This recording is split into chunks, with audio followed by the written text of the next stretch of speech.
Resilience is a complex concept, one which is understood differently across communities who face unique challenges and contexts. The Climate Resilient Islands program is helping communities understand this concept. Freshwater mussels were once found in abundance in the Nasavu River. They were a staple source of food for the Vitina community members who live along the banks of the river. For generations, these mussels have been considered sacred, a food only for feeding local people and not for selling. But in recent years, freshwater mussels have been disappearing from the village. Once plentiful in the river, they could now only be found in smaller quantities, in only part of the year. Impia vi mami norki na ni doi ni mangi Vitina lam makani do ultai makani ultai ni ngoni ultai na leva basa lot ngono sauti tinamba iki uni ibi mo berutin na ngoni do na ono do ne tala ni bulan do tin don tum na tangan do linu na ai nunu wan tangan ni na isa do tungan na tumor nindur bulan nga tamay ngono vital tay ni ta na li tum mena ai na bona kita ini bale na ai imang maro mungkin bolita ing bertani ni mamila ni ore. This important and sacred source of food came to represent Vitina's idea of resilience. Those resources that they had, gave them the strength to stay.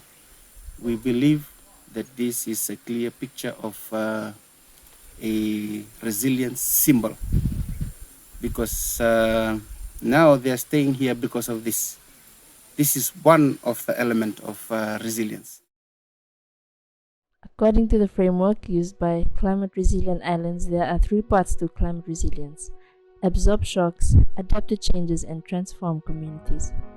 Live and Learn has conceptualized 3 symbols to help communities imagine these aspects of climate resilience: the coconut palm, the crab, and the butterfly. Coconut palms represent shock absorption. They have spread across the Pacific because they can cope with many pressures. A coconut palm's trunk is flexible, and the coconut itself has layers of protection that allow it to make long sea voyages. A community too can absorb shocks better when it is flexible and layered, with numerous sources of income and sustenance, community skills, and more. Crabs are also found across the Pacific. They have spread so far because they can adapt to a wide range of conditions. Conditions are now changing for communities across the Pacific, making adaptation crucial. The crab symbolizes this ability to adapt. From adaptation can come transformation. In the face of changing and challenging circumstances, communities can find new sources of income, rebuild housing, integrate traditional practices with modern technology, or find other innovative ways to thrive even better than before. The butterfly, which transforms from its earlier life as a caterpillar, is a symbol for this transformation. Resilience isn't easy to understand or assess, but the symbols of the coconut palm, crab, and butterfly are helping guide communities in the process of building resilience through information gathering, assessment, and implementation. Vitina still faces many challenges from climate change and other risks to their livelihoods, but freshwater mussels are now returning to the Nasavu River. Through Climate Resilient Islands, the community members have already begun their journey along the resilience pathway, reminding them of the importance of preserving their customs and resources for future generations and the work they can do today to prepare for the challenges ahead. Together, they are deciding what type of butterfly Vitina could become.